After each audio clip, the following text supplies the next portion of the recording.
Committee of the Whole for the City of Highland Park, Illinois, September 25th, 2025. Will the clerk please call the roll? Councilmember Hunter. Present. Councilmember Brockman. Here. Councilmember Ross. Here. Councilmember Tapia. Present. Councilmember Lindworth. Here. Councilmember Bloomberg. Mayor Roy.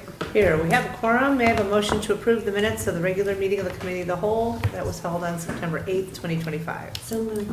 Second. All in favor say aye. Aye. Aye. Any opposed? Hearing none, the minutes are approved. We have 3 items on for scheduled business. Let's see if we can get through them. The first one is regarding the consideration of Lake County to dissolve the South Lake Mosquito Abatement District. We received email updates from the Lake County Finance Committee recent meetings, and Gita has provided updates regarding our recent meeting that we had with SLMAD member communities. Let's talk. Okay, thank you, Mayor. So as indicated, so we started communicating with the City Council in July. That's when we learned that the Lake County Finance Committee was considering dissolution of the South Lake Mosquito Abatement District. This is a separate unit of government in the City of Highland Park, but it does serve our community as well as some neighboring communities. So I'm going to introduce Assistant City Manager Emily Taub, who's going to walk through this PowerPoint presentation. We're going to provide an overview of South Lake Mosquito Abatement District, several options that are available to our, what I'll say is to our community. This isn't a decision of our corporate authorities, but because we are the largest community that make up that district, your opinions certainly matter. Well, your opinion matters anyway. Your opinion is very important to South Lake Mosquito Abatement District. And so if the council is comfortable after this presentation and the policy discussion, South Lake as well as Lake County is looking for written communication of your input and feedback. That communication will be shared with our government partners, and then we'll certainly keep you updated as South Lake and Lake County considers dissolution and other options available to our community. Okay, with that, Emily.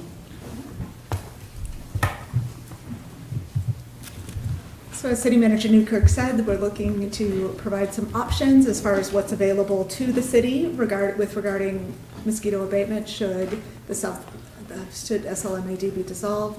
And then the available options we see right now are a combination with an adjoining mosquito abatement district, not providing mosquito abatement services, direct management of these services, or an intergovernmental agreement for these services. We are recommending combination with an adjoining district. So a little bit about South Lake Mosquito Abatement District. It was established in the 20s and it serves a variety of communities, of which, as City Manager Newkirk said, Highland Park is the largest.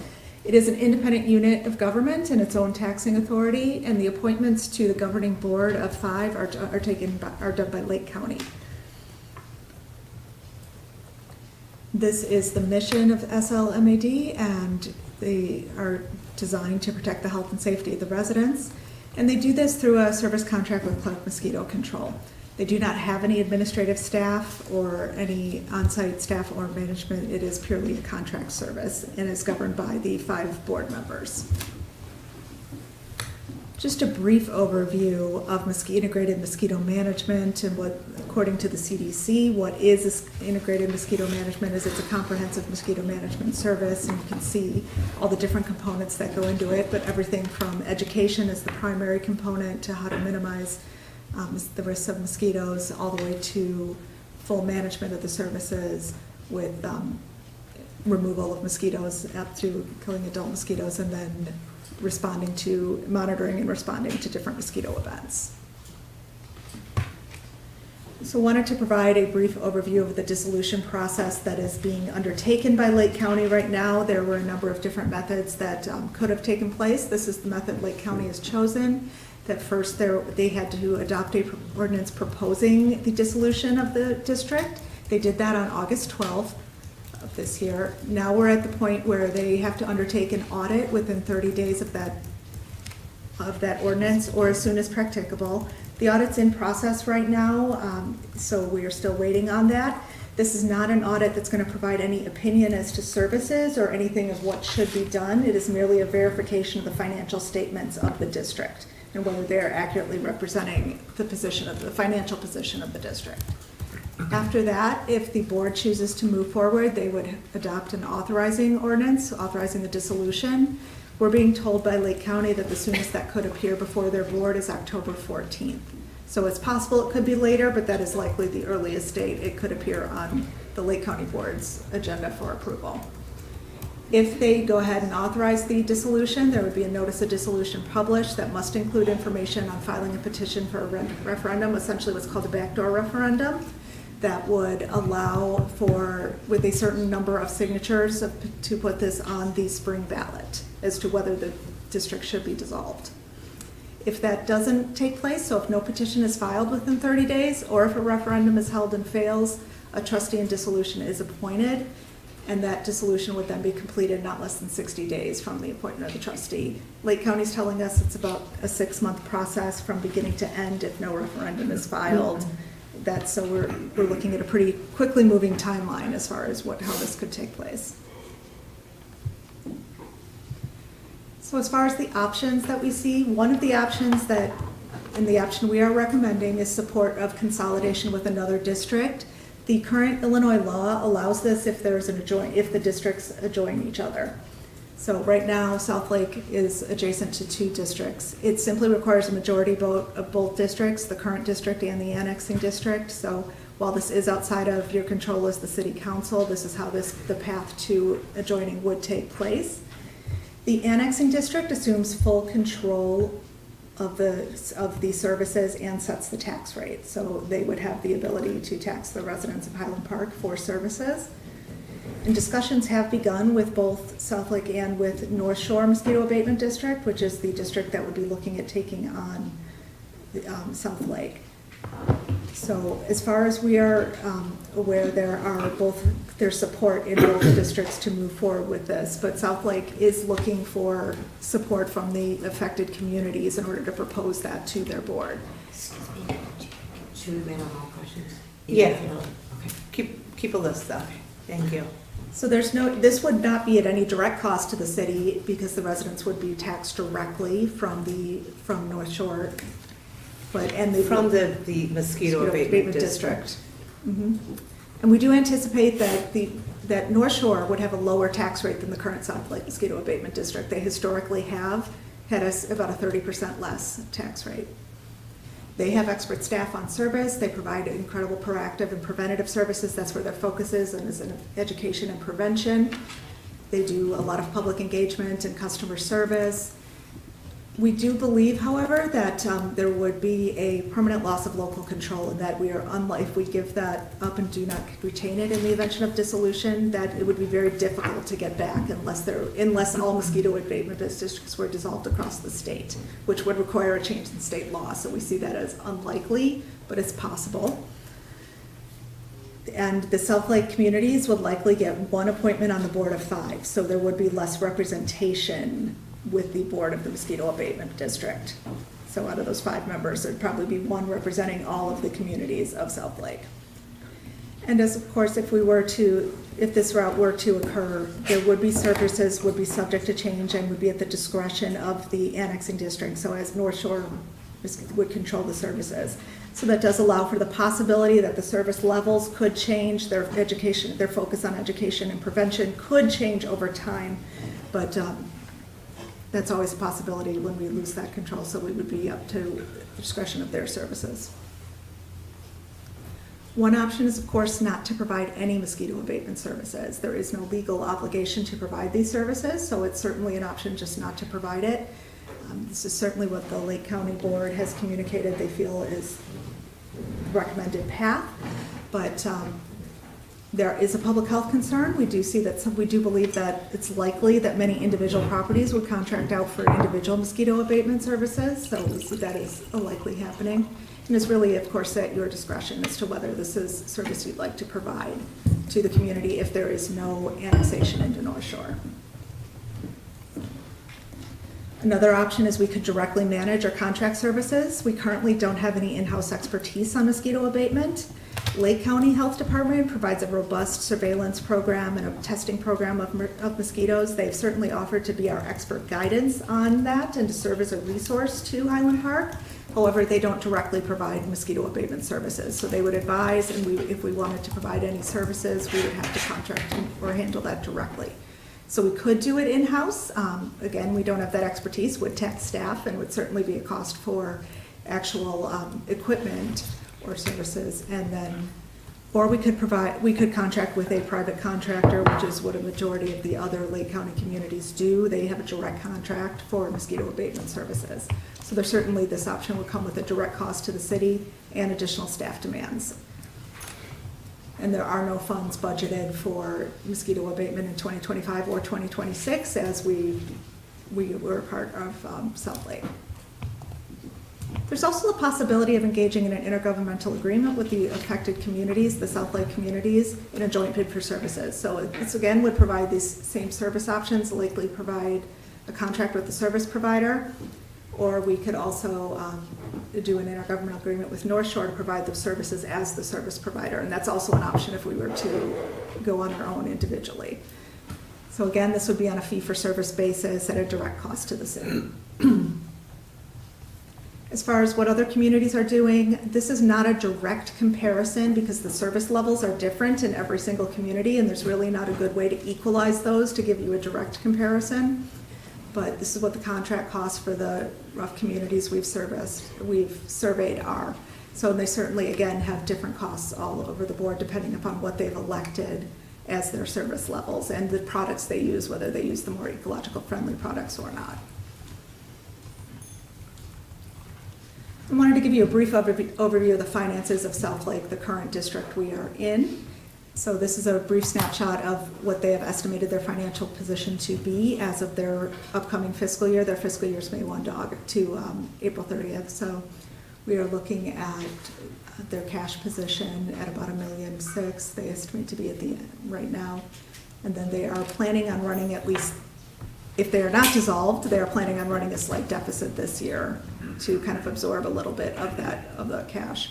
So they contract out for about $570,000 worth of service, and their tax rate is shown there for tax year 2024, collected in 2025. If SLMAD is dissolved, the actual assets are at the discretion of the trustee in dissolution. So we don't know, they could enter into a sharing agreement and share that with the communities of South Lake. They are not required to. So we don't actually know whether we would receive any of these tax assets. dollars from our residents, and then it just goes to the county and not to us to deal with mosquito abatement. Mhm. Yeah. So No, the we county, did meet with the county chair, who did indicate, at least verbally, that the money should come back to the individual municipalities, but certainly if that happens, But there's nothing legally binding. nothing required. Sorry. 1 minute. And just wanted to touch on what we've already discussed, that mosquito abatement's not currently in our budget, and we do believe that if the district is dissolved, combining with North Shore is our most cost-effective route to robust mosquito abatement services available to the city and taxpayers.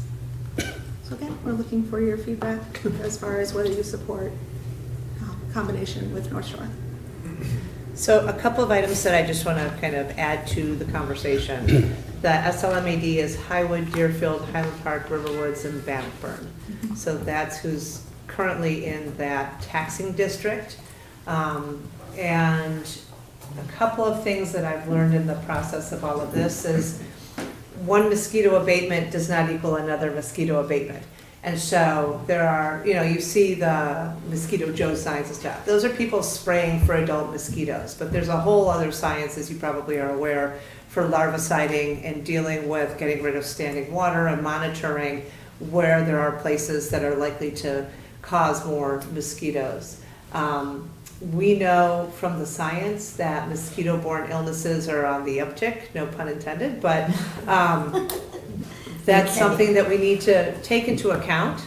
And on one hand, there are people who are like, we don't spend a lot on it, it's not a big deal. That's totally not what the science is saying. So when this came up, it was of huge concern to all of us, just from a public health and safety standpoint. Another component, and I should add, by the way, Kim Stone is currently the president of SLMAD and has had a lot to say about all of this, including disagreeing with the dissolution and feeling that there's really, an opportunity for better fiscal management but that the services are greatly needed in our area and that the science can be applied in a way that continues to protect us. And as the guy who is sort of the scientist of North Shore, who's an expert in this area, talked about, he said, larva stays put, mosquitoes fly everywhere. You want to have a coordinated effort. You can't, if you just do it as a municipality, here we are, a budding Glencoe in the Botanic Gardens, in Deerfield, and Northbrook, and, Highwood. Everybody's got their water situations, everybody's got, whether it's water hazards on golf courses or wetlands or whatever the case may be, you want to make sure that your entire region is being addressed and it's not just specific that, and his comment, as you can imagine, was mosquitoes don't care about boundaries. So those are just sort of a couple of things that I wanted to add to the presentation, as well as highlight once again that these tax dollars that have already been accrued from us would now theoretically go to the county, and I think that's one thing that we should absolutely, if we pursue moving forward, demand is getting the dollars back proportionately to our community to put towards whatever's next. So just wanted to share that. Yes. Before we go into questions, could you share with us what you'd like? Because it's not, I mean, first of all, you've served on all these boards. You know more about the water and everything, I know more obviously, than I any of want us to here. about mosquitoes. And I will say you always pushed me to PDC, and then you tried to get me to the other one since I can't stand bugs and didn't go. I'd really love to hear where you come out of this. I mean, I know we all have our questions and comments, but. Thanks. I feel like merging with the North Shore finds the efficiencies, diminishes the cost per person, takes care of the science, and is geographically where we want to be. Now, there are obviously risks. They may dissolve at some point, but here we are. I mean, so then we're back to the drawing board, but we already know that this is an established group that knows how to do the job, that is led by somebody who really is an expert in this area. So to me, that seems like a clear direction. I don't want to speak for our other municipalities, but that seemed to be the consensus when we met with them. They obviously need to go to their individual boards as well. And we're the first ones Talking talking about about this publicly. Right. But they're all gonna follow. Right, right. So did you have questions first? I had tons of questions. Okay. I have a couple of thoughts, but I'd like to get the questions answered Sure. first, if that's okay. I'm sorry to jump right in here. No, we'll Yeah, take turns and away. everyone can, it's So- important.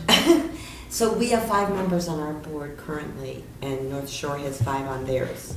And they are they're larger than us, but if we come together, so that's still a dissolution. It's not just a merger of the two, it's legally a dissolution. Yes. Yes. Because the county is saying, we're getting rid of this, we've Mhm. taken the appropriate legal steps. Which we don't control, they do. They do. So they're gonna dissolve it, but we Right. could take that same group, Mm-hmm, in theory, and move into North Shore. right, And then, they have currently 5 people on their board, yes. but because we're moving into their board, we would get 1 seat and they would still retain 4. Right, Those are proportioned by population in Yeah. the AV, so, So there's no way to get 2 for us. no. State law. Okay. State law. And as far as Henley Park, I mean, there's no guarantee, but we are the largest group, but there's a pretty good shot that we would get a Highland Park person or appointee onto that. Lake County would control the appointment. Okay, well, I can go with that one. Okay, so that answers one set of questions. Okay, fine. And are they currently using Clark, or who does North Shore? Okay, they. Oh, no, No. no, South Lake is using Clark. Correct. North Shore has their own staff. Oh, they do Yeah. this in-house. They do this in-house. They have about, don't quote me, about 6 full-time employees and then a large number of seasonal staff that they bring on to actually perform the services. And even with that in-house, they still do the flyovers, they do all the stuff that Clark provides? They do very few flyovers, and I'm sorry, jump in here. That's okay. Their focus is on prevention and on the larviciding, so they Right. really focus on the prevention and larvicide and do very little as far as spraying, because they feel, and That's that follows less the healthy. science, what the most effective methods are. Okay, and. You yeah, want to get them before they become something versus spraying this in everybody's air. But Clark does flyovers, don't they? They do Because have a they're, helicopter, yes, yes. because they're not doing as much with in the water larviciding. So you start before they're even hatched That's the preferred science Mhm. versus spraying stuff in everybody's hair. Okay, all right, So so, could, can I just? Yeah, yeah. Jump in. So North Shore has 8 full-time staff, about 15 to 20 seasonal. They do have the capability of hiring more. And they do take a look at the needs of communities based on how they are set up. So Evanston is going to be very different than Glencoe, for Right, a example. more urban versus a more Right. wetland and driven. Northbrook versus Highland Park, water, Correct. more water versus. Right. Yeah, the Skokie Lagoons is gonna be treated, you know, Right. much differently than like the Route 41 corridor, for example. They do about 10,000 inspections per year. And then if individuals do go to their website, which is a public website, they have, they provide a wealth of information in there in terms of the services that they provide. They also have mapping software where people can identify where kind of like high target areas are. People can report, you know, concerns with certainly mosquitoes, ponding, green pools, and then now even ticks, you know? So if someone finds a tick and then they want North Shore to analyze it from a biological side, you know, then they can do that. nsmad.org. I'll get that. And then some additional things that they're doing is like waste tire pickup. It's a free service just because of the water that collects in, you know, tires that Old are tires. there. So really a wealth of services. Yeah. I mean, a lot of that Clark currently provides too. But anyhow, whatever, that's, Yeah. you know, But they they're are doing going this. away. And so then it's on us to be monitoring and figuring out, you know, where, you could say to Clark, take care of us. And then it's, are you getting this better science approach versus we just spray and, I'm not, you know. Yeah. They've done a fine job, but I think there might be an even better opportunity for us and a more cost-effective Okay, approach. last question, then I have a couple comments. So the question Okay. is, well, we know the number of towns. What? We know the number of towns on the other side, it doesn't really matter, it's just the general. Right. Is there the potential, and I suppose it depends who's on the board, but for them to do stuff in-house, but let's say they decided, for example, they needed to do a flyover service. Could they contract with a group like Clark if they wanted to?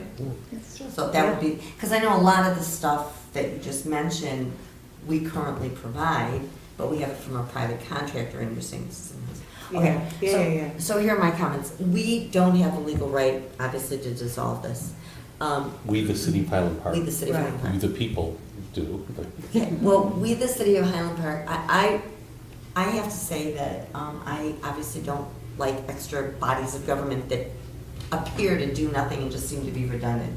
But this is the most highly educated group, whether, and I'll use Kim as an example, whether it's, you know, because it's their passion or their mantra or their PhDs. And Clark is also recognized nationally as one of the best providers of these types of services. So I can't speak to in-house, but I can say on the private corporate side, what we've got going right now is superior to almost anything that anybody else has. So whatever we say, I mean, I really would love to be able to at least voice that Highland Park does not favor dissolution because of the high quality, but we recognize that's not within our control. So having said that, maybe hoping to give them the push not to dissolve it, They're already way but they're in the down process of tracks. doing it. I do think, though, we should recognize the amazing work of the people who serve. Yeah. This is no budget, no cost. It's one of the few times in the world when you're gonna get rid of a governmental body, and there's no reason to do it other than they're viewing as redundant.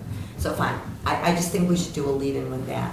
And as part of that, frankly, and because we're only gonna have one seat, I would like to see a recommendation that if we merge, we request if any of our current board members would be able to sit as ex officio, non-voting trustees or ex officio people for the transition period of a year or two, so that they can oversee and be the institutional memory of what's been done here and going into their system that they handle in-house. And again, I'm assuming they have the same, if not better, services. Mhm. But just so they know specifically from our towns, because of the wealth of information that our Right. people have, that we be included, especially if we're only gonna have one voice. Right. I mean, And it how many does Highland worry Park me. people, is it 3 or 4. Right now? Yeah. Right now, it's 4. 4, Oh yeah, my God. yeah. And again, we don't have a choice, so I think you're trying to make the best out of a situation. I think we need to put in our letter that we insist on providing services, or that we feel that providing services is essential. Because the last thing we want to do is have them dissolve this and not do anything, or bring it in-house and have it be so And have it be expensive. so much more cost and efficient, absolutely. So, and I think an IGA is ridiculous. We have an IGA right now. For all intents and purposes, it's monitored by a group, but we have an intergovernmental agreement because all of these communities work together. Are you okay with us merging in with North Shore Mosquito Abatement District? Yes, Okay, yes. because the But- IGA is, if we don't do anything, then the 5 of us just create our own thing. But it's gonna still be more expensive. Right. And it's gonna be more difficult, and even though we have this expertise to ask these people and draw from, I think we're just in a worse If you position. could meet the executive director of North Shore Mosquito Abatement, he is recognized, he is unbelievable. I mean, he is Well, that's why I wanted your. the expert. I appreciate it. And yeah, Thanks. sorry to go on and on, Thanks but this for- is painful, I think, to have to go through right now, and whatever. It's kind of interesting. Go ahead. What was your question?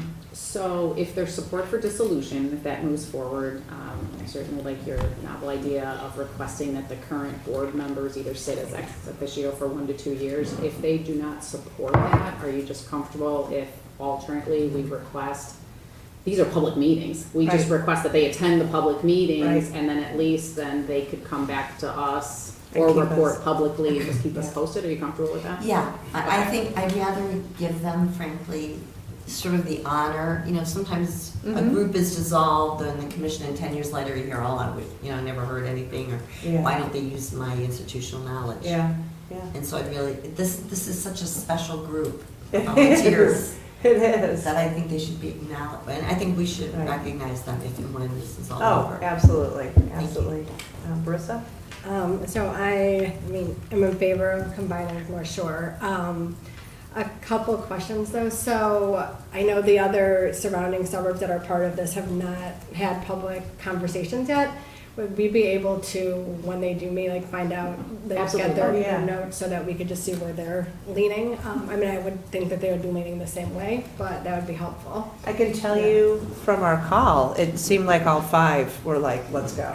Okay. Oh, with this. The elected right. officials and Yeah. the staff that have been meeting, yes, everyone kind of supports moving forward with North Shore if dissolution is going to happen, but we'll Okay. certainly keep you Yeah. apprised. Okay. And then timing wise, so I know the dissolution could be 6 months, so when would we then merge? Would that be 6 months, 8 months? And We'd have to what look at the happens during exact the gap? timing, and it Yeah. would depend on when both boards of the districts approved the combination, so. Okay. And then- Certainly yeah. South Lake could vote for combination, but if North Shore doesn't accept, then that wouldn't take place. Right. I think And South that's Lake when is- you go to Plan B and you do the IGA as a But you- 5. Okay. Yeah. If I may, in terms of procedure, you probably line up the merger ahead of time so that it'll happen So seamlessly. there's no gap. Yeah. Yeah, so there is no gap. There's no Because gap. the Yeah. dissolution occurs and merger occurs the next day. Maybe it's- Okay. Thanks. Yeah, that's helpful. Thank you. Thanks, John. Marissa brings up a good point. Sorry, Councilmember Brockman brings up a good point. On the timing piece, in that, particularly if we're moving towards a more prevention-centric approach, like making sure that that's in line, Right, calendared They're to have that in synchronized. place to do Mhm. the work, to be effective. you bet. Yeah. So that was a good call out. I don't have much more to add. This is actually, I find this super interesting, but I am in support of going forward with North Shore. I think that seems like the prudent approach. Thank you. Thank you. Yumi? Yeah, I support it as well. And I think you said it's 30% less expensive, something. Approximately 30, Yeah. the tax rate is about I 30% mean, less. it just seems like a, kind of a win for us there. And as long as there's no, doesn't sound like there would be any interruption of services, I support this. Great, thanks. Andres?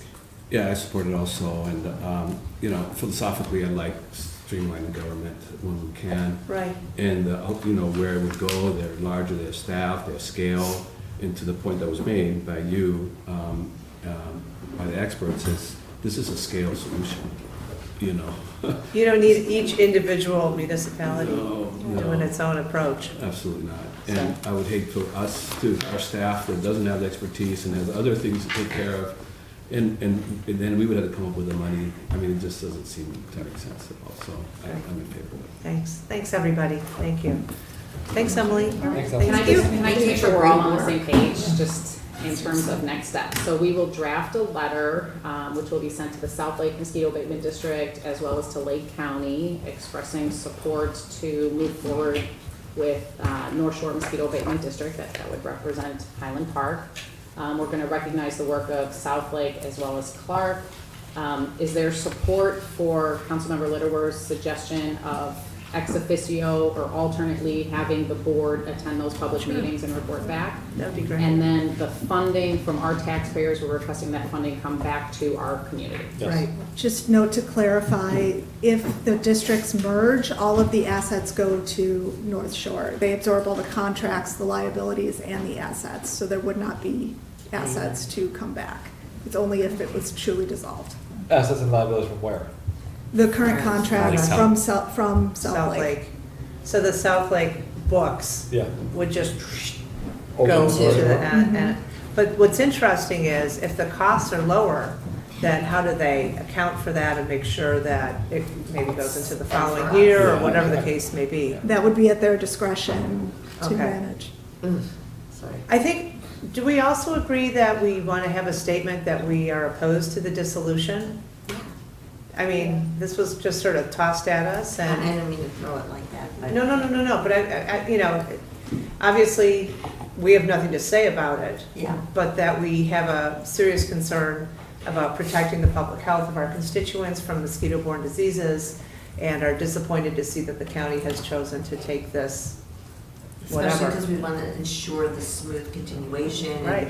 Again, you know, one season we missed, all those babies get hatched. Oh and my we're, God, Like yeah. 2 feet behind. I would avoid using the word opposed, Okay. because that could be missing.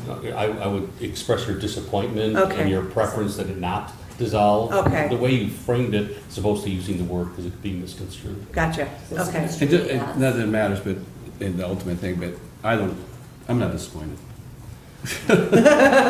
Because it's moving in the direction of less. Of efficiency and Yeah, better so, service. I mean, if that's our majority for our council, fine, I Yeah. understand, but that would not be my position. I think my whole focus on that is the removal of local control. Like some other government has said, guess what? This is now your problem. That's where my beef is, but I hear what you're And we're saying. gonna keep your money and you can go pay for it. We're gonna keep your money and Seriously, wish that's you what well. I'm doing. Here's a spray bottle of love. Exactly right. Right. What's the date? Right. Exactly. So do you, All do right. you want us to add that element or not add that element that you would said, I guess? I'd like to add it. I think that we, you know, local control is important to us, and we are disappointed that the county chose to make this decision on our behalf without Thank you. consulting with us. Okay, How's that? Pick your poison. okay. Another We'll good keep you pun. posted. Thanks, Emily. Okay, on to special events. So we're going to talk about the 2025 special events, look at proposed 2026 special events, and then requests for privately run community events who are looking for financial sponsorship from city dollars. Thank you. So there is a detailed staff report that is included in the packet. Last night, I did share with all of you the very draft PowerPoint presentation, just because there is a lot here. And thank you, everyone, for your individual questions as well. We've tried to include as much as we can in this PowerPoint.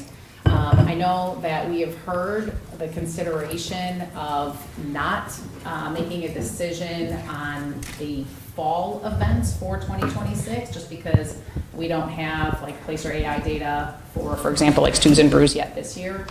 So certainly we could hold on that, but we're just asking for your policy feedback and direction, ideally for everything in 2026, because we are starting to work now for next year.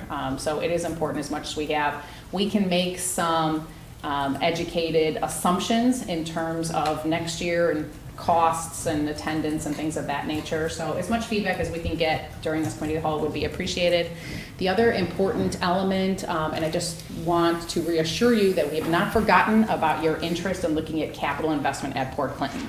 So that's, again, as a reminder, that is not reflected in the 26 budget. What is planned for this year as well as next year is looking at the place of remembrance. And so we know there's going to be something as it pertains to the place of remembrance at Port Clinton. The council is going to have ultimate policy determination on what that looks like, but that's going to be informed based on public feedback and working with our consultant, whoever they may be. That'll come at the next meeting. So I just want to make sure that we're clear about that. But we have a presentation that we're going to walk you through. So Assistant Manager Aaron Jason, Communications Manager Amanda Bennett, and then we look forward to your feedback. Thanks, Kiko. All right, as mentioned, this is long, and you did see a draft, so there are changes from what was sent out to you, just so you know in advance. But what are we actually asking at the end of the day here? We're looking at the proposed slate of city-produced events, primarily in the CBD, for 2026, as well as the proposed major events organized by third parties who are seeking sponsorship from us. So there are some that are annual contributions, like Better Jester. We did Oktoberfest this year, and we've had a couple other asks come in since that point in time. And just to reiterate what the city manager said, what we're really looking for in regards to number one is the ability to move forward. The sooner we can move forward, the sooner we can issue our RFP for our event management. That's going to be up this year, so we need to have that in place, as well as soon as we have the dates, we can start securing our infrastructure and our talent, which the longer we wait, the harder it is to secure. So with that said, Amanda's going to break these all through in a minute, but the proposed events for the CBD are the same as this year. It's that bookend large events that close Central Avenue. It's the Taste of Highland Park, traditionally held the third weekend in June. And then it's the Stews and Brews, which is coming up, right, in October. In between that, 10 Port Clinton concerts, as well as the Vintage Car Show, and that takes place in what formerly called the Lot off of St. John's. And we are looking with one tweak there to potentially close St. John's like we did for the Taste in 2024, to close St. John's and that section during the Vintage Car Show.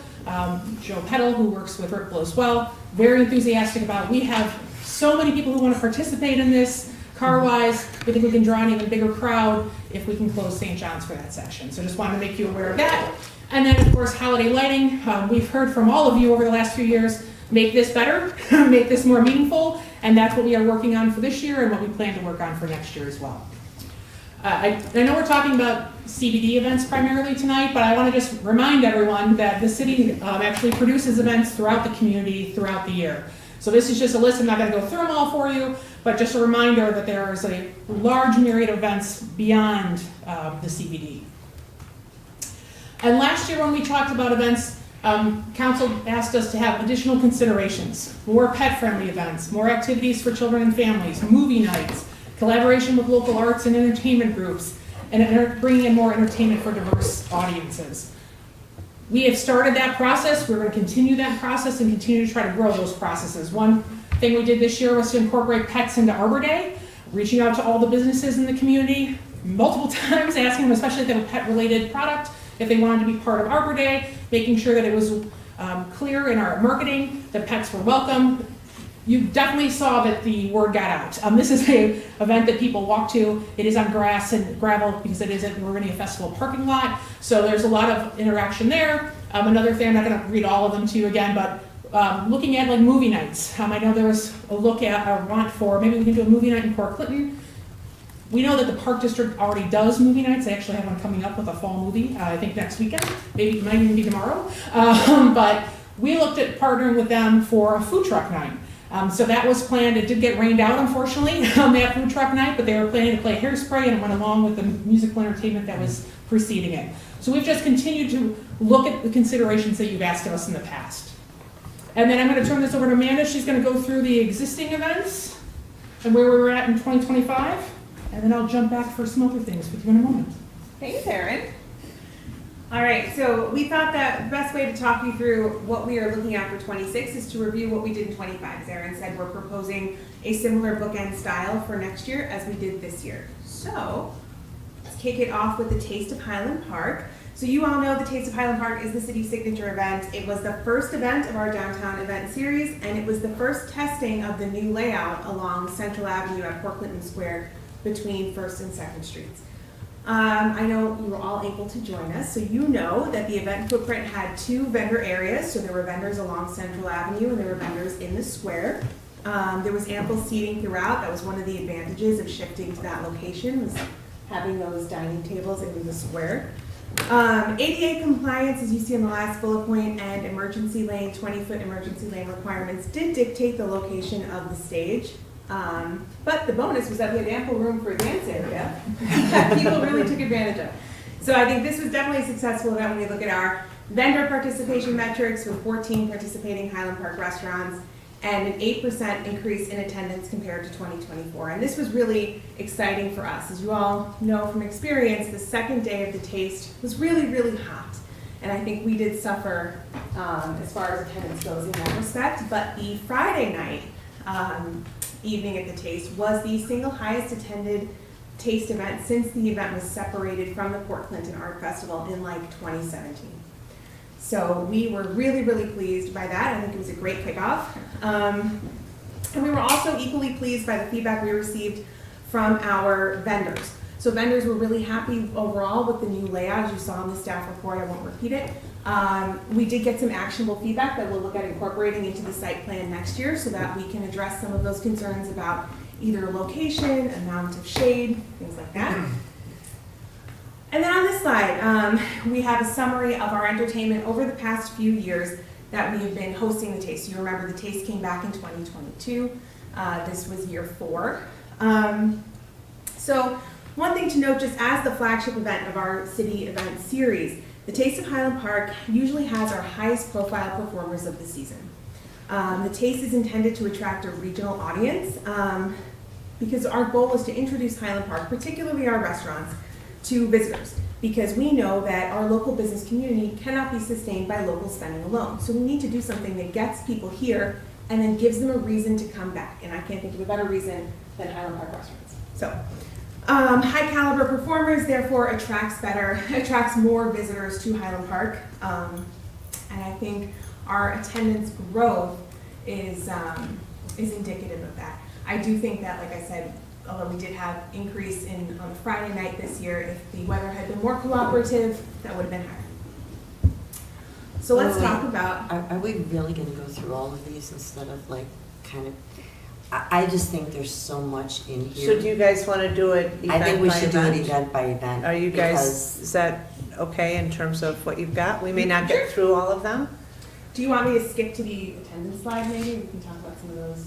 Well, I just Maybe think just show them what's through overarching here, don't go into the issues. details just so they can see, because some of the other slides have. So here's what I'm sensing is that people have comments they want to make on individual events. And so you guys need clarity in terms of budget. And so I almost kind of feel like if we could do sort of a top line first, and then do a deeper drill down into specific events as we have time and come back and do more of that. But for the budget's purpose, it's going to be either a yes or no, right? So I think if we could do that top line first, and then we'll come back and drill down. Is that okay? Okay. So just high level. So high level, and then we'll come roaring back and. Oh, you want us to high level through these or just? Just so they can see, because some of these have Okay. cost and attendance, which is important. Right, so I think people want Okay. to see like success Fast rate and how much. Consult the staff report for the details. No, we're coming No, we're back. gonna go We're gonna back. talk, but for. All right, so the second component of our downtown event series were the downtown concerts in Port Clinton. So 10 Fridays in July, August, and September. Our goal here was to give people a weekly, almost neighborhood feel, giving them reasons to come to downtown and stay late. We worked with our businesses to take advantage of those evening visitors. The downtown concerts ends tomorrow with the Scarecrow Fest finale. Then came the Vintage Car Show, which Erin already talked about. Attendance is on par with prior years. We are recommending a closure of St. John's next year to accommodate more vehicles. Susan Beers is a unique to Highland Park event that concludes our event season. It is a food festival that is a little bit different from the Taste. It spotlights our restaurants by giving them a challenge. So they have to who can design a completely new menu item, and then they can win the best in show for stew or brew. Attendance for Stews and Brews historically is on par with the Taste of Highland Park, although it is conceived as a one-night event. So when we adjust for that difference in hours, that's where we go. Here's a preview of our entertainment. This year, the big difference is that we've switched to a more decades approach, so breaking away from the stews, brews, and blues of the past to something a little more family-friendly. All right. So, attendance overview. I want to just talk briefly about where these numbers come from. So you all know that we subscribe to Placer AI, which is a location intelligence platform. It's intended to measure foot traffic counts and visitor metrics and follow their visitor journeys throughout the community. So as you noted from the staff report, our Placer data indicates that our events typically attract an audience that meets our goal of fostering economic development by encouraging regional tourism, but also supports our goal of placemaking by anchoring that in strong Highland Park resident attendance. During the 2024 event season, we had more than 25,000 visitors at our events, 60% of which came from other communities, so that 40% was from Highland Park alone. That's huge when you think that other 60% is divided up among other communities in our area. Based on data from Placer, 15,000 of those, almost 16,000 of those visitors were from outside of Highland Park, which was an increase of 15% from 2023. So we are trying to achieve a hybrid goal with these events, and I think the data shows that we are doing that. What was that 15%? I'm sorry. 15% increase of regional visitors versus 2023. For which year? 23 versus 24. 24? Yeah, because we haven't had 25. That's Yeah, we won't have the data for 25 Got it. until after Stews Okay. and Brews. Okay, so in terms of our proposed budget, and many of you already noted as you started, they're the same. So I'm gonna just, this slide's also on this slide, so I'm just gonna slide to this one. This one shows you comparatively since 2023. It's gone up and down over the years, but we feel confident with the budget at 451 for next year, staying where we are now, what we've learned from our Central Avenue experience, at least for the taste and planning for Stews and Brews. As you may recall, one of the things we did there is the adjustment between 24 and 25. So you'll see 24 was like up approximately 20,000 more, right? Was because we dropped several of the events, but we still have higher dollars because the cost of closing Central Avenue and some of the other things are more expensive.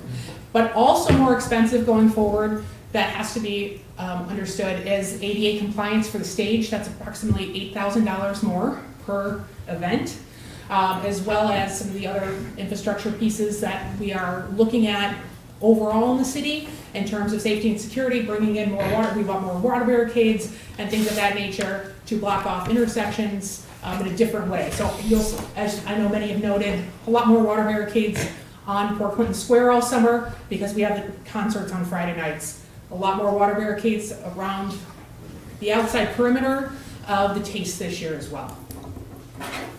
So here's where we are on budget, and that's, unless you want to go to the sponsored items, Mayor, if you want to stick with the city Let's events. start with this, because this is one line item, and then we're gonna go to, yeah, okay. So by my math, it's about $18 a guest. If you It boil depends all. on which event. If you go and just it's- absolutely linear, just straight math, 451 for 200, for 25, right?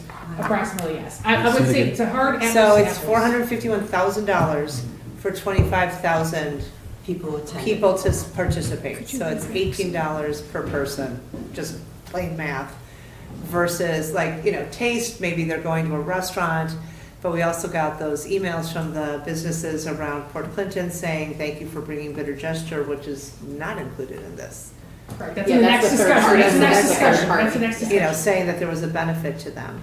My understanding from the taste, though, and talking to several of the businesses on Central, were that they loved the increased foot traffic. And I kept saying, why are you guys not open later if we're not starting this till 5? Which is like part of our deep drill conversation. So I just wanted to give that sort of quick back in the envelope math, because you're asking for the budget. Annette? Oh my God. Okay. Can you go back to Talking this? about this part, not the deep drill. This is just the spending for these events, and then we Okay. can talk about the specifics for the different events. Well, I do think there's a couple things that are sort of like overarching in order Okay. to frame it, Uh-huh. if that's okay. So for example, we just saw that there's tremendous cost to setting up a stage or getting ready, or the water barriers and everything else. And I really think that as a mantra for each one of these, instead of it being a 4-hour or 5-hour event, I really think because of setup and takedown being so expensive, each one of them should be a nighttime event, since we're all set up anyhow. Because what you said about the Friday night, the Highland Park, Taste of Highland Park, being our highest portion of time, instead of ending something at 4 when we're all set up anyhow, It should go into the it evening. should go to a 10 to 10, an 11 to 9. What ends I at don't 4? understand the concept. Right. Nothing ends at 4 PM except for the vintage car show. Well, the vintage car show, no, and there was one other one, if you look at it. That's just a different Stews and performance time. Brews, right, is in the evening only. Correct, it's an evening only event. So it's not only our You're main saying events. if we're doing something, you want Let's to do make it through the nighttime. biggest, well, I think this is though, So, right? I think it'll come up in some of our other events too. Okay, And, you know, so for example, and I don't want to get into the other ones, I'm just saying as a general thing, I think we should have them in the evenings too. So, Well, the only one that isn't is Vintage Car Show. right, everything else is in But the you're saying Vintage Car Show, you want going into the night? yeah, so too? just to have, you know, rock and roll from the 50s and, or something like that, to have some bands or something like that. So that's, and it will come up with some of the other ones, I think. You're when we saying look at them. because we're putting these expenses into it, we should get more time and benefit out of it. Exactly, that's all I'm saying. Yeah. Because some of those do start in the afternoon, evening. Do you like having all these events? Not only do I like having them, the one thing I would really like to see is that we have more of them. One of the things that, again, it's not in this portion, is Oktoberfest. And when we look at the numbers, we'll see that those numbers were equal to our second. And I know last year, for budgetary reasons, we decided to cut it out. And I think it should still be a city-sponsored event. So that's a third, this year is a third party. So we'll 'Cause that talk wasn't about right. Oktoberfest, but that's the next I know, policy but- question. So Yeah. I think there's some overarching issues, and part of that is why I'm having trouble drilling down to like each one of these, and I Yeah. apologize for that. But I think it's really important not to forget. So for example, with the Taste of Highland Park, okay, some people loved it, some people didn't. It was really a very, it had a folksy feel to it. I think some vendors that were in the courtyard versus on the street felt they couldn't get as much visibility. Right. And so that was one issue with it. That's a drill down. Okay, so you don't want to drill down. No, I just Okay. want to know if you like these events and if you want to spend $51,000 next year on these events. Then I'm in with everyone, including Oktoberfest. Okay, I've got Andres, and then I have Marissa, and then You've got Yuli, me too. and then John. Yeah. Sorry, I didn't mean to Yeah, drill it- down. In It's okay. addition, in addition to Oktoberfest, you know, I look at the one that's really flashing green lights, but I don't understand why we did not keep going. World Food and Music Festival, 2.9, 2,900 people. It's among the highest, just under Taste of Highland Park. And that is our most diverse event. And one of the reasons it brings a bigger number than the other events is because of the demographic appeal of the It appeals bands. to so many different. And it's always been perplexing to me that the one most diverse event is the one that we took out Yeah. the next 2 years, and it drew. So we're talking about diversity. This, to me, I would circle it really big as tying into our priorities of diversity and inclusion and attraction. Aaron has something to say. I just want to add, that's a 10-hour event. So Yeah. that event was 10 hours, so remember, that's a skewing difference on attendance. Some of these other are 4 to 6 hours, that was a 10-hour event. So just point out, it's not all, that's why it's not all apples to apples. I understand what you're saying, but Still if the high. overarching goal is vibrance and community, that's, something that we're trying to take into account. Yeah, and let me add a little bit. If you look at the other events, and not only is that the most diverse, the other events are really not very diverse. I mean, let me just be clear.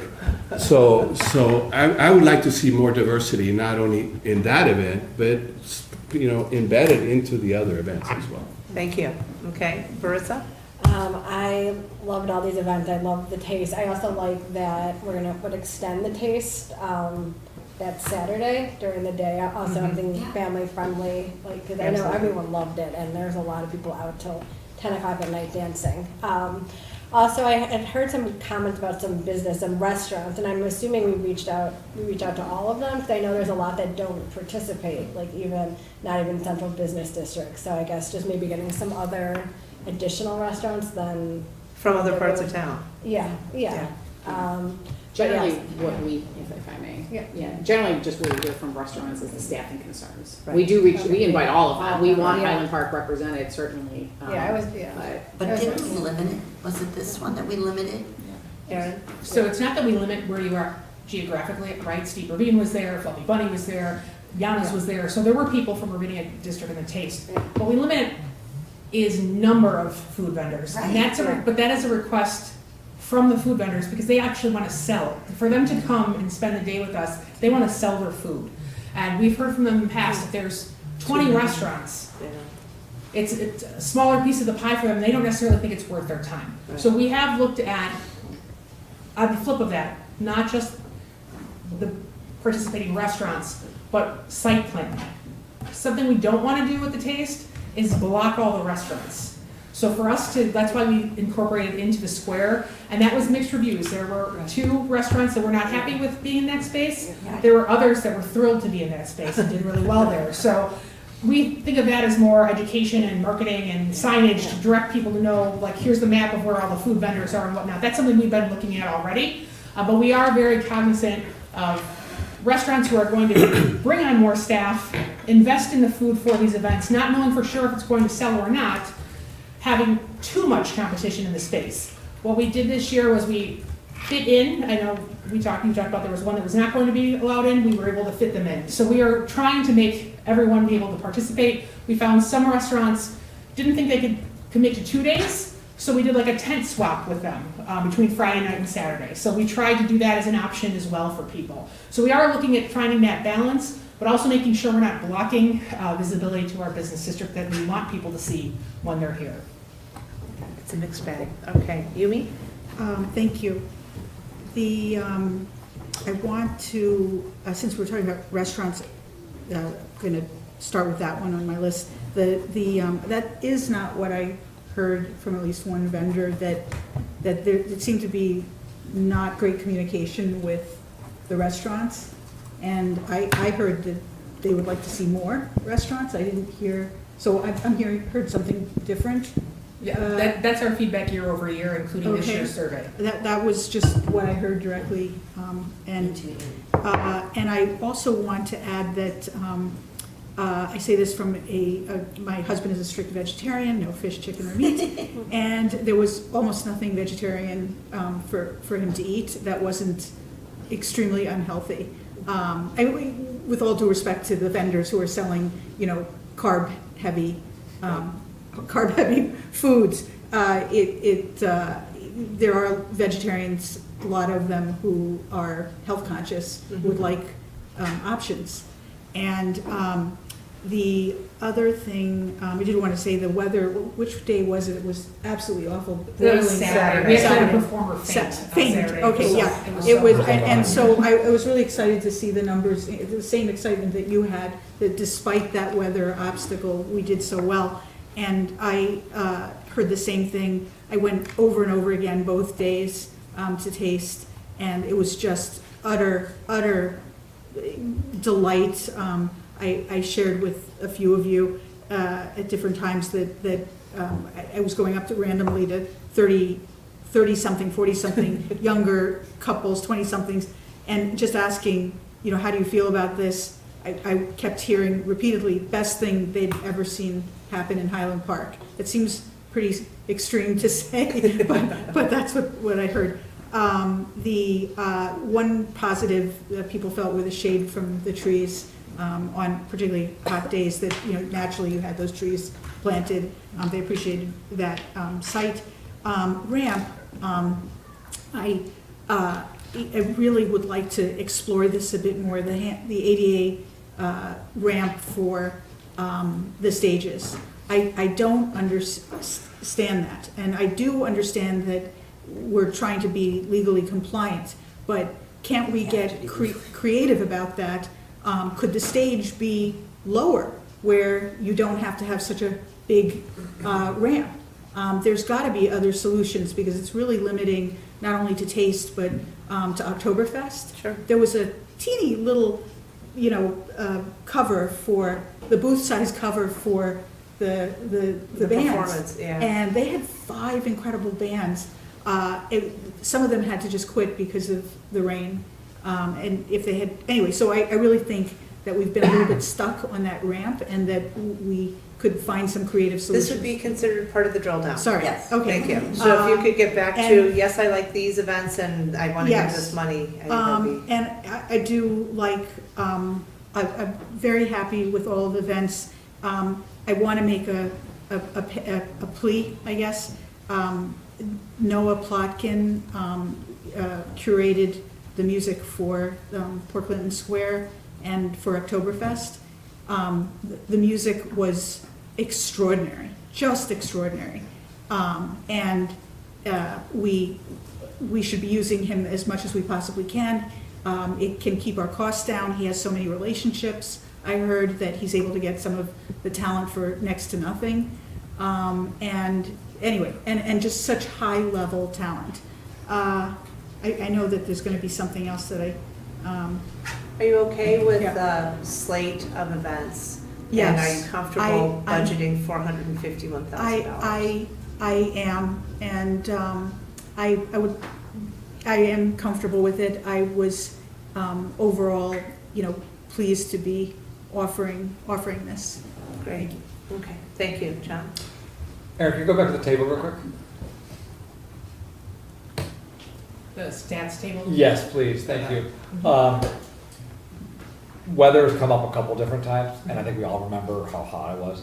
I think it'd be great to put weather in this table, because when we look year over year, there's gonna be impact from that, like Vintage Car Show. Maybe 2023 was really bad, and 2024 was really nice, and that might be contributing to that, we don't know. So just one recommendation there, to just Thank you. toss that in there. Do we have a sense for how 3,000 people compares to other municipality events of the like? Like, is it a good number? Is it strong? Is it well attended? So we look at it as being like between 300 to 400 people an hour when it's a 4-hour event. So we consider that strong. Our vendors are happy with that. We can contain it in the space. It feels full. It feels active. We'd always love more. We'd Sure. always take more.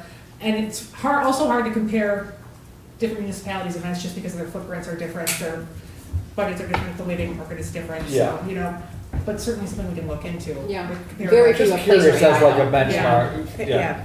One of the questions we do ask as part of our survey for participating vendors covers their sales. So we want to make sure that we're attracting an audience that helps them at minimum break even, and then make. They won't want to come back if they don't, Yeah. right? Right. Presumably. So that is one of the things we ask. Is the them to market act happy on. with our product, basically? Yeah, yeah. On the concerts, do we know what the per cost approximation is for each of the weekly concerts, or maybe even in aggregate? What are we paying? What as part of the 451? What are we paying for the concerts? So there's 10,000 that's actually for concerts. 10 of the 451. 10 of the 451 goes towards, we actually, I think we have it for, we included like the management in there, so it's, Well, not 10 per concert, 10 total. no, 10 total. 10 total. total. 10 total. And I do want to point out, we So- do have a different I was having a heart attack, management sorry. for the music, so I know Councilmember Ross said it's Life Rhythms. Life Rhythms did 4 of those concerts this year. We have a different provider for the others. And the reason why we did that, we actually have a contract with the other provider. They did all our concerts, the music for all our concerts last year. We asked Life Rhythms to do that, in part because Benzinoon wanted to expand the food truck season. There was no budget dollars to have live music during food trucks. Yeah. Noah offered to do a free concert there and to help with some other things, still be on site for those events. So we, in turn, contracted with him for 4 of the Port Clinton concerts. So, just to clear that. So, yeah, short answer, yes, supportive of the schedule. I love the idea of music in Port Clinton, the numbers look pretty low, and I think anecdotally feedback I've heard, there's not a lot of attendance, so I'd love to think through how we can make those better and boost that. And how many come to Food Truck Thursday, do we know? Oh my God. Off the top of my head, I don't, but we usually say around, was it 750? At our highest, it's 750 in the course of an hour. Yeah, so But- In the course of an 7X what hour. we're getting. In the course of an hour. Now, that is at our highest, like Taylor Swift night, it was 750 an hour. Yeah, but that's Most of the other right. nights, it's closer to 350 to 5 So, as a But that general rule. night This was time of year it's low. 3,500. You could potentially though have somebody with an iPhone and a speaker at Port Clinton playing Taylor Swift and somebody selling drinks, and that would be a great party. But I'd also like to point out, food trucks has had time to grow. It Yeah. didn't start out that way. Yep. Yeah, We're in the absolutely second right. summer of the Yeah. Port Clinton concert. Yeah. It's the In fact, first summer, isn't it? well, we started them at a smaller scale last year, just Yeah. a couple. And we've seen them grow. We've seen more people come back between Corey, myself, Jamie, some of the other staff who frequent them to check it out. We are keeping track of that, seeing new faces along with returners. And I'm not trying to be critical, I'm just saying, like, that I think that is a great opportunity, and it is a nice idea in concept, Mhm. right? And so let's lean into that one. Ideally, you would have the businesses surrounding, aside from Dairy Queen, be open, Yes. right? Agreed. So, you know, That would help. Yeah. keep trying with the Pancake House on this guy, so, yeah. Yumi? No, thank you. That really was my point, is that there was very little food, or for that matter, alcohol in Port Clinton Square. During those, sometimes you didn't have vendors at all, and I think it was because they canceled, I guess, according to the That's packet. correct. It just felt like, okay, if you had, food, and there's Dairy Queen, but some people want more substance than that. Also, better, with all due respect, to staff, but, we're looking at continuous improvement, better advertising. I just felt like people didn't Think about, know, yeah. didn't really know, and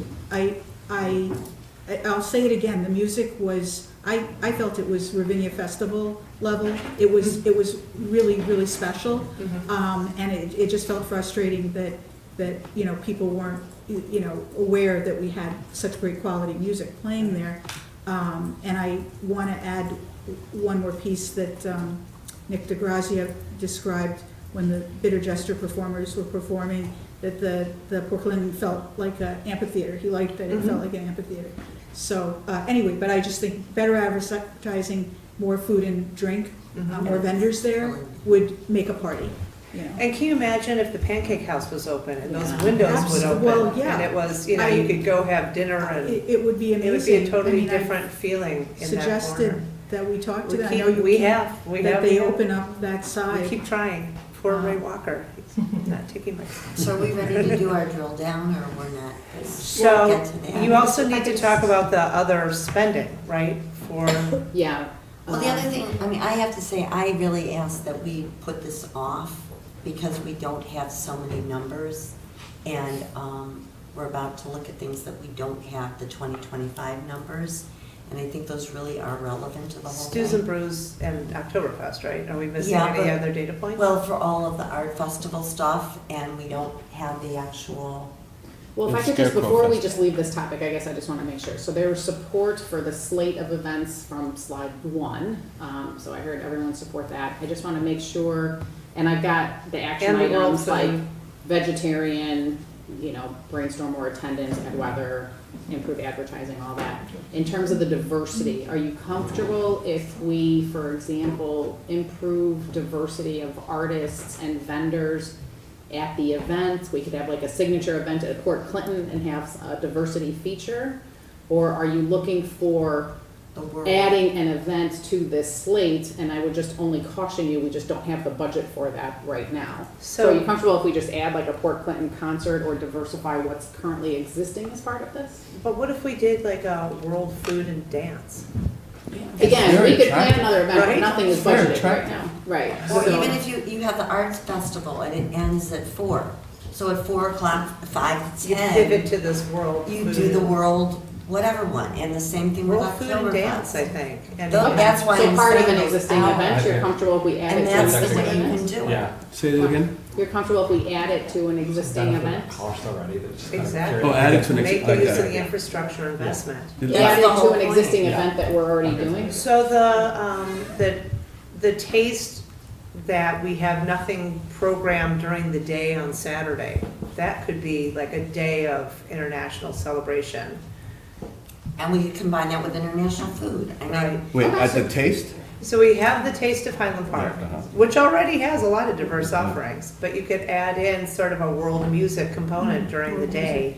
It's already, the infrastructure's already set up, and I guess we're trying to come up with the programming, right? I know we're trying to do more family-friendly, but what's not family-friendly about international celebrations? So if I could add, something we've tried to do is bring in more diversified acts for our Port Clinton concerts, for food trucks. That's where we've really tried to push that, as well as this year, the taste focus was decades, Uh-huh. right? So that doesn't lend itself. We did have a more diverse act. Unfortunately, they dropped for us, and then we swapped down more of the other bands for Saturday. But we Thank you for continue being to- nimble and for Yes, keeping we're like, oh, we're gonna do DJ was doing. We had the Fuego set and we had the, Can you come say about it? oh, sorry. Diane did want me to mention that we had, we specifically requested set lists that were more diverse. So from like, say, the boy band group, they did what they called their Fuego set that was Enrique Iglesias and Ricky Martin, that kind of 90s. I sound like the millennial that I am. I rocked out. As well as Two Hype Crew, which I think was the most well-received group that we had doing the hip-hop favorites of the 90s. So I think we have been consistently trying to incorporate that into the lineup at existing events. Can we get a little hipper than? Okay, we hear you, we hear you loud and clear, okay. Okay, Okay. but okay. And maybe that's a way to incorporate some of these things. Because I think whether it's your statement about the World One or Oktoberfest, whatever it is, I think there's things we need to figure out. Yeah, and then we're gonna go grab dinner. This is the But second piece. but we're not done. Don't look distressed. We're not done with this conversation. This is the money piece of this conversation, but there is still the content qualitative Yeah. feedback portion that will either be later or another day, and I promise you, we will do that. Yeah, and so Mayor, but bottom line is that the bottom line number is the bottom line number, right? Right. I mean, we're agreeing to that. It's Yeah. the same as this year. But wait, there's more. There may be potentially additional pieces, Okay. because we've got people asking now for funding. Well, there's also one other thing I just want to throw in terms of money. The one thing that came clear from this report is that it's more expensive to do these events in Port Clinton than it is, for example, at the lot, which I know no longer exists other than as a parking lot. But In a vintage car show. right, like the vintage car show, exactly right. So that brings me really to 2 points. Number one, we were going to do an assessment of how everything went in Port Clinton. Mhm. And frankly, we were going to revisit how those numbers compare and whether we still want to all consider the lot and on a whole different level. And I mean, think that should be part of the deep dive, honestly. Like, I think this is sort of the macro, big bucks, where are we going, and then how do we improve, How do we tweak? compare that, though, if we've not got several years of, Well, we begin looking, well, first of all, we do know what our costs are in Port Clinton, okay? But And we need know what our several- costs were at the lot we as need well. several Exactly. years of, I mean, for things to grow. Exactly. And, Well, but yeah. we cut that one off, and so in a sense, we have no other way to look at it. I mean, I will tell you, I always think of this picture that was on one candidate's brochures that had just streams of people and umbrellas, and was the Port Clinton, was the Highland Park Taste, the Taste of Highland Park. And it was at the lot, and it was just so much and so many. And there were people, I heard the same thing that you did, that felt that they wanted more vendors there. So- And they wanted, and we couldn't So we can- accommodate. In the one. interest of time, because it's real, let's finish this piece and then keep those thoughts, and let's absolutely have that conversation later, either today or in a couple of weeks. Thank you. Mayor, in consideration of the time we have right now before we break, and because Dieter's here from Amber Productions, is it okay if I Hi, go Dieter. straight to the Arts on Sheridan, Port Clinton? Sure. While he's here, so he wouldn't be, thank you. Okay. So the second part, looking at sponsorship, in-kind sponsorship or financial sponsorships, thank you, Amanda. So we'll come back to that. So this is a new ask from Port Clinton Art Festival, as well as for Arts on Sheridan, both run by Amber Productions. For both events, they've asked for a $20,000 financial sponsorship, as well as for the city to provide some infrastructure such as water barricades or marketing. I did speak with Amy Amder, she's out of state, so thank you, Dieter, for coming in her stead. She is on board with the staff recommendation for in-kind sponsorship. As long as there's something that has a financial impact to the event, that's what she's looking for assistance with. So just to let you know, in terms of what that looks like, staff is recommending we consider waiving vendor permit fees for the Portland Art Festival. They have 205 vendors. That was $14,500 this year in fees to us. And for Arts on Sheridan, they had 75 vendors, so a little over $6,000 in vendor fees. One of the things they've asked for, though, is the barricades. When you think about it, like even with us adding additional barricades, we only had 16 water barricades in use for when we closed Central, because we utilized public works vehicles, the roller guards, all kinds of other things. For Portland Art Festival, they used 41 water barricades, and for Arts on Sheridan, they used 40. So they have a significantly different footprint to close down. We do not have that many water barricades in-house to utilize during outdoor dining season. So that's something for us to consider. We certainly would look at other ways to assist and offset costs, but our recommendation would be to let staff figure that out with Amder, if you're in favor with this, not to say for sure, yes, we'll cover barricades, but instead to look at look at in-kind things to get them to an amount certain. We feel strongly that for the Portland Art Festival, should you agree to this, waiving those vendor fees, that gets them almost all the way to the $20,000, and then doing some additional assist where we can, some water barricades or roller guards, etc., looking at different things with them. Arts on Sheridan is a smaller event. Yeah, I and was just gonna add, if I can, Yes. Aaron, just, our recommendation is that it not be a financial out-of-pocket expense for us. So waiving vendor fees is, a pass-through cost. We are gonna feel it on the revenue end of our book. $14,500. But we don't have any of this budgeted, so our request is not to issue them basically a check in a dollar amount. The other thing, certainly with the sponsorship, because it has a value to us, that we get that value in sponsorship benefits. So we should be recognized as a sponsor of these events and appropriate acknowledgement. How many Years people have we done come? this? How many people, This is is it new.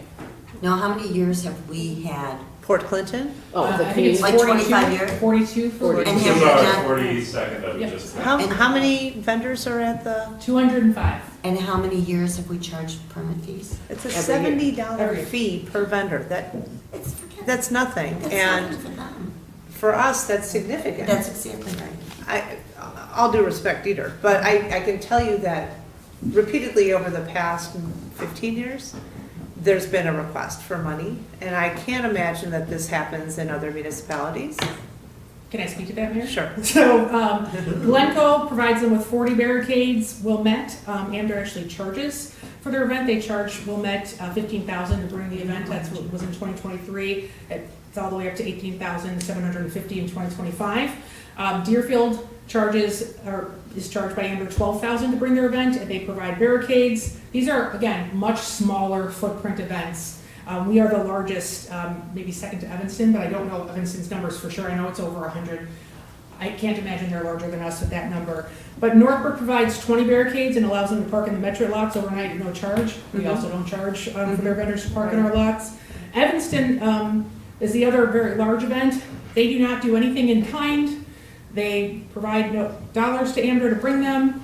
They charge for their barricades. They charge for staff time related to public Let's do works, Evanston. police, and paramedics. They charge permit fees for food, liquor, event tents, etc. They charge for refuse removal. They charge for the use of parking spaces that are used by vendors. And in 2025, it was just under $6,000 for that. So I just want to compare that. We do already give some of those things in kind. We do. We provide additional equipment. We always say people forget about all the other things we do that Right. already comes for free. Right. But Does our public works take the refuse? no, they contract directly They with us to contract. take additional. But I do want to say, to the city manager's point about costs for staffing, just for us to place 41 barricades for installation would be almost $3,500 of staff time Right. and equipment time. And just as much, if not more, with overtime Sure. to remove. Okay, John? Help me understand real quick just the economics of the vendor fees. These are fees paid by the artists Yeah. to the city or to Amber? To the city. Okay, and it's required per our Well, Amber regulations. coordinates it, so she's kind of like the quarterback, collecting the vendor fees from everybody and then remits it to the city. Yeah, and in your comment around it being just a pass-through, That And she not being in passes the it budget? through us. It's not that they're making. Correct, right, so we are collecting that revenue, Yeah. and it becomes a revenue line item on our books. right, Correct, so, okay, yeah. so it is revenue to us. That It we is potentially revenue to suck- us. Correct. Right, Yeah. right. Thank you. Our recommendation is that we do not issue, like, we gave a check to Oktoberfest organizers. Our recommendation is that we not issue a check to, if you want to provide some type of benefit to them. Do it in If you want kind. to do it in kind. Andres, and So then a Yumi? couple questions. What has the permit fee been over the years? It's gone from what to what? From 60 where to to 70. 70? It's always been 60. 60, okay. For how many years? Ever. I can say for at least the last 10 years, because. Yeah, okay. Before So we haven't raised it. Right. Correct, it has not been raised. Yeah, and the fact that it's by the vendor. By the artist. And not by the organizer, Why are they I'm like, asking for this? that seems like a very reasonable fee. Yeah, So, and it's cumulative. It really is a bottom line number for us, so. 14,500. So I'm reticent about that. Number two, is Amber Productions nonprofit or for-profit? For profit. I just want to get it on the record. That feels very different than what we do with Bitter Jester, which is a non-for-profit, right? So we do sponsor them, but that feels like it's a nonprofit. It's not, they're not making money off of it. They're providing a service for the city and for the up-and-coming musicians. So I just want to make a distinction that this is, a different kind of decision, a for-profit request than for a nonprofit organization that we're already sponsoring. Okay. Yumi?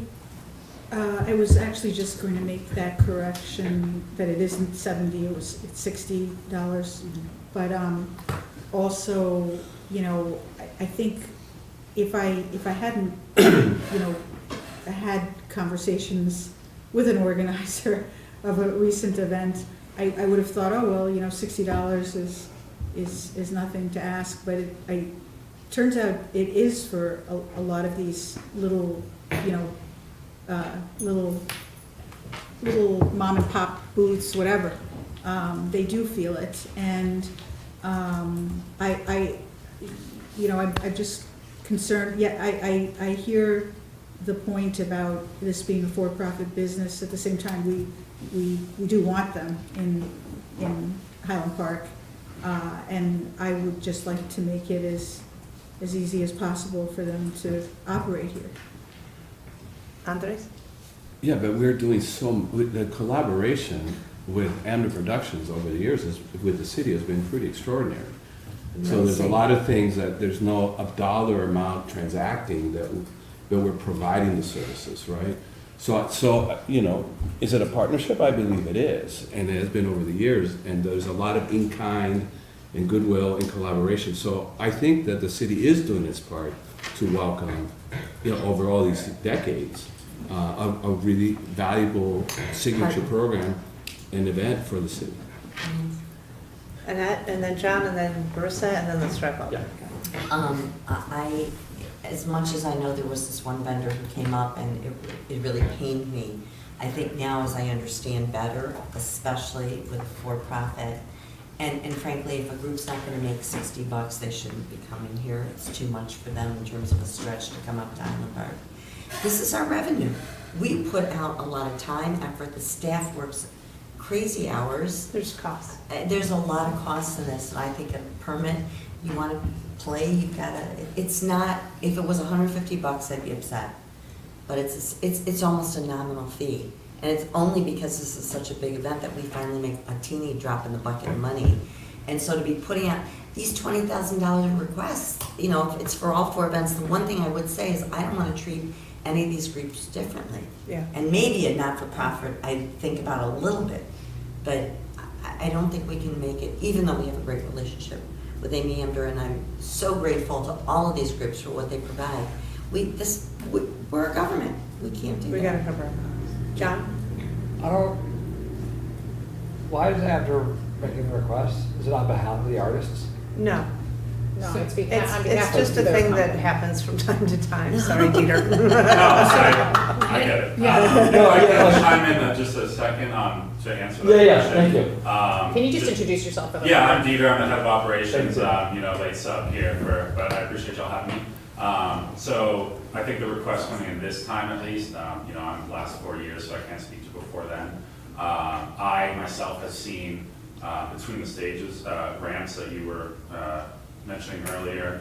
The water barricades is new since 2022. That's a $7,000+ cost that's provided by, as you kind of mentioned, almost every other adjacent community. This is also the only community in which the artists do have an individual permit fee.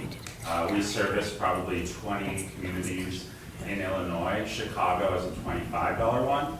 Here it's 60, and everywhere else, Glencoe, Evanston, you name it, there's no individual artist permit fee. So I just want to clear it. So I appreciate that. And it's after Who pays for it? reimbursing the artist for that, or is it just passing through from the artist? No, that is That's my directly question. from the city to the artist. We coordinate the transaction, as you had mentioned earlier, but that is, a cost directly to the artist.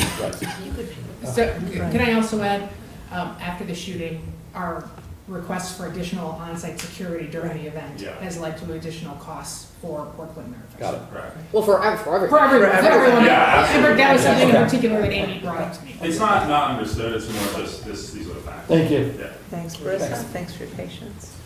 I would go with the fact that I don't feel comfortable. I mean, I love what they're doing, but to do this for all four of these organizations, and then I don't know what else. It's a slippery slope, in my opinion, of other asks coming in the future. So I love these events, but I don't think that we should be making a contribution. Thank you. So why don't we continue this conversation at a later meeting? If we could recess, yeah, because we have one more item under. So So you're going to continue the conversation to a later meeting, but the committee as a whole. we can You, end, right? no, You our wanna recess recommendation, unlike the way we did it 2 weeks ago, we recommended you recess, declare a Okay. recess of the committee as a whole until immediately after the adjournment of the city council meeting. And that way Okay. you can continue there's another item on the agenda, and Right. we've requested And a closed session. Right, okay. So we'll recess this committee of the whole until after the city council meeting. And we'll discuss this at another meeting.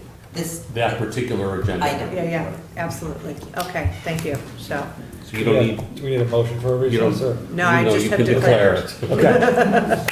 Declaratory statement. Hi, staff. wow. Thanks, Steve.